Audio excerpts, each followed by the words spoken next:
क्या नाम है आपका? ललित मोहन।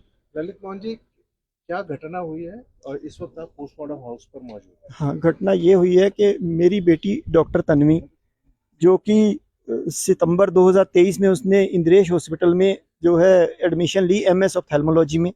2.5 साल तक सब कुछ बहुत अच्छा चलता रहा, किसी तरीके की कोई परेशानी नहीं थी, ना पढ़ाई में ना किसी चीज़ में। दिसंबर के अंदर हॉस्पिटल की मैनेजमेंट ने डॉक्टर तरन्नुम शकील, जो पुराने एचओडी थी, उनको हटा के डॉक्टर प्रियंका गुप्ता को नया एचओडी बनाया। उस बनाने से हमें कोई लेना देना नहीं, क्योंकि वो एक मैनेजमेंट का पार्ट है, उनको जिसको भी बनाना है हमें उससे कोई वो नहीं है। लेकिन जैसे ही डॉक्टर प्रियंका गुप्ता एचओडी बनने के बाद उन्होंने मेरी बेटी को बुलाया कि आप डॉक्टर तरन्नुम से बात करना बंद कर दीजिए और उनकी पास जाना बंद कर दीजिए। तो मेरी बेटी ने कहा कि मेरी उनके साथ रिलेशंस बहुत अच्छे हैं, क्योंकि वो मेरे को as a mentor, as a teacher, as a mother जो है वो मेरे को ट्रीट करते हैं। और उसके बाद सबसे बड़ी चीज़ ये आती है कि जब भी मेरे को कोई भी दिक्कत पढ़ाई की आई है या सर्जरी की आई है, तो उन्होंने मुझे सपोर्ट किया है। और मेरे थीसिस की गाइड भी डॉक्टर तरन्नुम शकील हैं। तो मैं उनसे अगर आपके कहने पे ऐसे गलत व्यवहार करूंगी तो वो गलत है, वो प्रोफेसर हैं और मैं गलत व्यवहार क्यों करूंगी उनसे। तो उन्होंने बोला कि आपको पास तो मेरे से ही होना है, क्योंकि मैं एचओडी हूँ, अगर आप मेरी बात नहीं मानेंगे तो मैं आपको फेल कर सकती हूँ।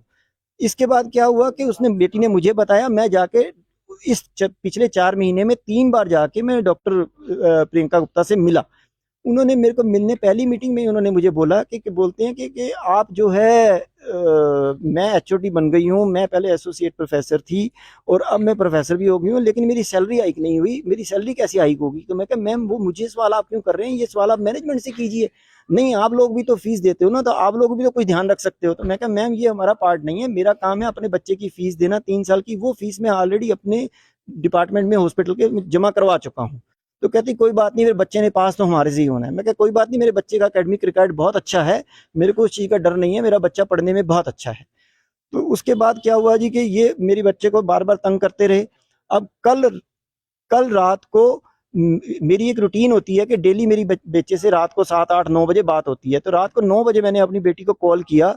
तो मेरी बेटी ने जब मेरे को बताया, कहती पापा उसने मेरे मेरे को बहुत ज़्यादा तंग किया हुआ है और फिर मेरे को इसी तरीके की बातें बोल रही है। तो मैं कहा बेटा आप बिल्कुल घबराओ मत, मैं फिर दोबारा आ जाता हूँ। अगर वो इस बात के ऊपर अडिग रहती है कि मैं गलत करूंगी, तो हम मैनेजमेंट की नॉलेज में सारी बात लेके आएंगे, ताकि मैनेजमेंट को पता लगे कि ये क्या कर रही है। और कहती वो तो फिर मेरे को और ज़्यादा जो है वो खुन्नस निकालेगी। मैं कहा निकालने दो, जब मैनेजमेंट को सारी चीज़ पता लगेगी। कहती चलो ठीक है पापा, फिर आप कब आओगे। मैं कहा मैं कल सुबह ही आ जाऊंगा, मेरे को कोई दिक्कत वाली बात नहीं है। तो 10 बजे तक मेरी बात हुई और वो पूरी डिप्रेशन में थी बच्ची। 11:15 बजे मेरी बेटी यहाँ अपनी मदर के साथ ही रहती है, उसका मैसेज आया कि मम्मी मैं 1 से 1.5 घंटे में आऊँगी घर पे। तो वाइफ ने मुझे बताया कि उसका मैसेज आया। मैं कहा वो तो कभी मैसेज करती नहीं, वो तो हमेशा फ़ोन करती है कि मम्मी आके मेरे को हॉस्पिटल से ले जाओ, मैं थक गया हूँ। तो कहती पता नहीं क्या हुआ है। मैं कहा चलो मैं फ़ोन करता हूँ। मैंने फ़ोन किया, मेरी बेटी ने फ़ोन पिक नहीं किया। मैंने उसको मैसेज किया कि बेटा मुझे कॉल करो, वो मैसेज उसको रिसीव ही नहीं हुआ।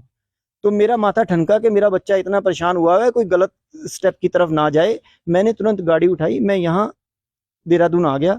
आके मैंने इंद्रेश की बैक गेट से अंदर देखा, जहाँ रूटीन में मेरी बेटी गाड़ी लगाती है। मैंने देखा वह गाड़ी नहीं लगी हुई थी। मेरी गाड़ी में थोड़ा डीजल कम था, तो मैंने कहा सामने पेट्रोल पंप है, मैं पेट्रोल पंप पे जाके डीजल डलवाता हूँ। जैसे ही मैंने 10 कदम आगे बढ़ाया, काली माता मंदिर से थोड़ा सा आगे लेफ्ट हैंड पे मेरी बेटी की गाड़ी रोड के ऊपर एक साइड में खड़ी है। और मैंने उसमें देखा कि ड्राइविंग सीट के ऊपर मेरी बेटी जो है वो बेसुध हालत में पड़ी हुई है। और उसके लेफ्ट हैंड के ऊपर जो है वो कैनुला लगा हुआ है, और वहां से कैनुला लग के एक 100 ml की बोतल जो है वो उसकी ऊपर टंगी हुई है, और वो सारी खाली हो चुकी है। तो मेरे पास तो उसकी सेकंड की थी नहीं। मैंने जब अंदर देखा तो की अंदर पड़ी है और गाड़ी अंदर से लॉक है। मैंने तुरंत गाड़ी का लेफ्ट हैंड का पिछला शीशा ईंट लेके तोड़ा। तोड़ने के बाद गाड़ी खोली, खोल के देखा तो मेरी बेटी बेसुध थी। मैंने तुरंत उसको उठाया, मैंने और मेरी वाइफ ने उठा के हमने दूसरी गाड़ी में लिया और लेके इंद्रेश की इमरजेंसी में हम ले गए। तुरंत वहां जाके उन्होंने बताया कि इसकी तो डेथ हो चुकी है। तो अब इस प्रकरण के अंदर जो है डॉक्टर प्रियंका गुप्ता ने मेरा पूरा परिवार खत्म कर दिया। मेरी बच्ची जो है वो खत्म कर दी बिल्कुल। मतलब ये लेडी डॉक्टर कहलाने के लायक नहीं है बिल्कुल भी। इसका मतलब है कि आपसे पैसों की भी डिमांड की गई? बिल्कुल की मेरे से, बिल्कुल उन्होंने बिल्कुल बिल्कुल मेरे से जी। लॉग उसकी लॉग बुक आप पिछले 2.5 साल की लॉग बुक देखेंगे तो उस लॉग बुक में उसको 10 में से नंबर मिलते हैं हर महीने। 6 या 7 नंबर मिल रहे हैं जो बहुत अच्छे हैं, वो अच्छे में ही माने जाते हैं। और इस बार जब ये डॉक्टर प्रियंका बनी तो उसको लॉग बुक के अंदर 0 नंबर दिया गया। तो मेरी पढ़ने में बेटी ठीक थी? मेरी बेटी पढ़ने में, वो खुद ही देखो ना उसका रिकॉर्ड सारा, कि वो पूरी सर्जरी अब कर लेती है, सब कुछ कर लेती है, और वो सब कुछ उसको डॉक्टर प्रियंका ने नहीं सिखाया, अच्छा, उसको जो है डॉक्टर तरन्नुम ने सिखाया। एडमिनिस्ट्रेशन से बात हुई थी, कोई बात हो पाई थी इससे पहले आपकी कोई? नहीं, मेरी एडमिनिस्ट्रेशन से नहीं बात हुई। मैंने बेटी को यही कहा कि अब जब उसने ये सारी बातें की हैं, और एक और चीज मैं बताना चाहूंगा आपके चैनल के माध्यम से, कि उसने मेरी बेटी को जो ये धमकियां दी हैं, इस सारी चीज की मेरी बेटी उसके पास बैठ के पूरी रिकॉर्डिंग करके लाई हुई है। उसकी पूरी रिकॉर्डिंग हमारे पास मौजूद है, बिल्कुल मौजूद है। हमारे को उपलब्ध करा देंगे? बिल्कुल करवा देंगे, मेरे को कोई इसमें दिक्कत नहीं है, क्योंकि जो देखिए जो पूरी रिकॉर्डिंग उसी मेरी बेटी को, और उसी मेरी बेटी को जब उसने धमकाने के लिए बुलाया, जो कि 2-3 बार बुला चुकी थी, तो जब मेरी बेटी को लगा कि अब दोबारा फिर तिबारा बुला रही है तो ये धमकाएगी मेरे को, तो उसने अपना फोन ले जाके वहां पे उसकी रिकॉर्डिंग की, और वो 23-24 मिनट की रिकॉर्डिंग है। वो रिकॉर्डिंग उसने मुझे भेज दी, वो रिकॉर्डिंग मेरे पास मौजूद है। वो बोल रही है उसमें सारी चीजें, आप सुनोगे उसकी आवाज है उसके अंदर। दो डॉक्टर्स के आपस की रंजिश का भी कारण हो सकता है, क्योंकि डॉक्टर तरन्नुम और डॉक्टर गुप्ता, हाँ, जिनका नाम ले रहे हैं जी, उनसे कोई आपसी रंजिश? उनकी आपसी रंजिश होगी, उससे हमारा कोई लेना देना नहीं। हम तो देखो यहाँ पढ़ने आए हैं, अपने बच्चों को पढ़ाने आए हैं। मैं अम्बाला के रहने वाले हैं।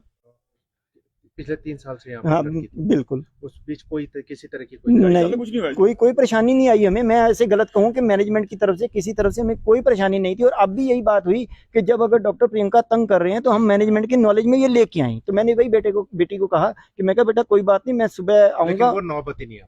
हाँ, वो नौबत आ ही नहीं पाई उससे पहले ही, क्योंकि उसको इतना टॉर्चर कर दिया कि उसने इतना बड़ा स्टेप ले लिया मेरी बेटी ने।